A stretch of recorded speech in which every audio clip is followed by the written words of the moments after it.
Welcome back students. Class +1 की breathing and respiration of gas की next video में doctor Poonam आप सभी का वेलकम करती है बाय जूम ऑनलाइन प्लेटफॉर्म। और जो वीडियो है इसमें हम बहुत इम्पोर्टेंट, बहुत छोटे से लेकिन हर बार नीट के अंदर स्कोरिंग रखने वाले टॉपिक को हम लेके आए हैं।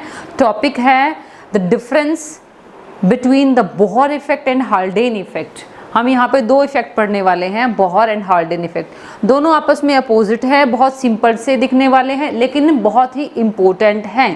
क्लियर? तो हम यहाँ पे बोहर एंड हाल्डेन इफेक्ट करने वाले हैं, लेकिन इससे पहले जो हमने कर लिया है up to the transport of gases of carbon dioxide and oxygen कर लिया है।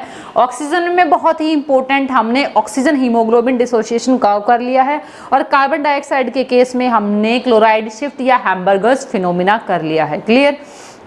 तो जब हमने method of transport of carbon dioxide पढ़ा था तब उसमें यह बताया गया था कि जब कार्बन डाइऑक्साइड का पार्शियल प्रेशर किसी पर्टिकुलर एरिया में बढ़ता है तो वो प्लाज्मा के अंदर डिफ्यूज होना बहुत जल्दी स्टार्ट कर देती है और प्लाज्मा में डिसोल्व होना स्टार्ट कर देती है, क्योंकि उसकी डिसोल्यूशन सॉल्युबिलिटी ज़्यादा होती है। First method. दूसरा कार्बन डाइऑक्साइड ट्रांसपोर्ट करती है, वो बाइंड हो जाती है हीमोग्लोबिन के अमीनो ग्रुप के साथ, और क्योंकि वहाँ पे अमीनो ग्रुप बहुत सारे हैं उनकी बाइंडिंग भी बहुत फास्ट होती है, तो इसीलिए वो ट्रांसपोर्ट उसका 23% रहता है और सॉल्युबिलिटी कितनी होती है 7%। और थर्ड जो पढ़ा था एज ए बाइकार्बोनेट आयन, वो कितना होता है 70%।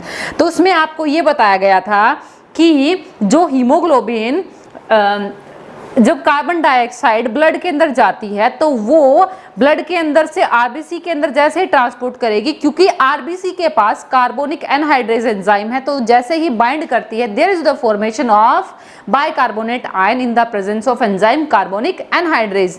लेकिन ये बहुत अनस्टेबल होता है, उसी टाइम टूट जाता है H positive and HCO3 negative में। क्लियर? थोड़ा सा इस पॉइंट को आप ध्यान से देखिए कि जैसे ही आरबीसी के अंदर H positive and HCO3 negative बनते हैं तो ये बाइकार्बोनेट बाहर निकल जाते हैं, and due to presence of H positive you know pH is the negative logarithm of H positive, है ना। तो जैसे ही H पॉजिटिव आयन बढ़ते हैं तो ब्लड का pH जो है वो डिक्रीज हो जाता है।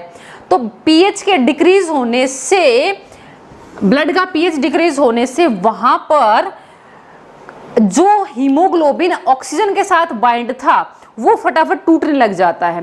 ध्यान दीजिए, मैंने आपको ऑक्सीजन हीमोग्लोबिन डिसोसिएशन कर्व में बताया था कि कर्व जो है वो राइट की तरफ शिफ्ट कब होगा, नीचे की तरफ शिफ्ट कब होगा, जब उनकी बॉन्ड बीच में फटाफट टूटेंगे। तो उसके लिए मैंने पीएच फैक्टर बताया था कि पीएच जैसे ही कम होता है तो it cause more and more dissociation of oxy haemoglobin, और ऑक्सी हीमोग्लोबिन जितना टूटेगा तो वहां पर उतनी ही ऑक्सीजन जो है वो फटाफट टिश्यूज के पास चली जाएगी। ओवरऑल सोच के देखिए, टिश्यूज के पास कार्बन डाइऑक्साइड है, ये कार्बन डाइऑक्साइड आरबीसी के पास आ रही है, ब्लड का पीएच डिक्रीज हो रहा है, जिसकी वजह से इधर से ऑक्सी हीमोग्लोबिन फटाफट टूट के टिश्यूज के पास जा रहा है। सिंपल क्या है, there is exchange of oxygen and carbon dioxide. Means जब ब्लड के अंदर पीएच कम होता है तब ऑक्सी हीमोग्लोबिन फटाफट टूटता है और टिश्यूज को फटाफट वहां पर ऑक्सीजन का ट्रांसपोर्ट बढ़ जाता है। ओवरऑल रिजल्ट क्या है कि जो बोहर है वो ये बताता है कि जब ब्लड में H पॉजिटिव आयन बढ़ते हैं, जब pH डिक्रीज होता है तब तो वहां पे ज्यादा से ज्यादा उन टिश्यूज को ऑक्सीजन मिलेगी। Means Bohr effect promote the oxygen transport to the tissues. Clear? अब देखिए इससे होगा क्या, this lead to the shifting of curve to the right side, क्योंकि वहां पे more and more dissociation of oxyhaemoglobin हो रहा है। क्लियर भाई? One effect. अब दूसरा इफेक्ट क्या है, हाल्डेन इफेक्ट। अब हाल्डेन इफेक्ट क्या कहता है कि जब हीमोग्लोबिन के साथ ऑक्सीजन के मॉलिक्यूल बाइंड करते हैं there is formation of oxyhaemoglobin, and due to formation of oxyhaemoglobin there is more and more displacement of carbon dioxide.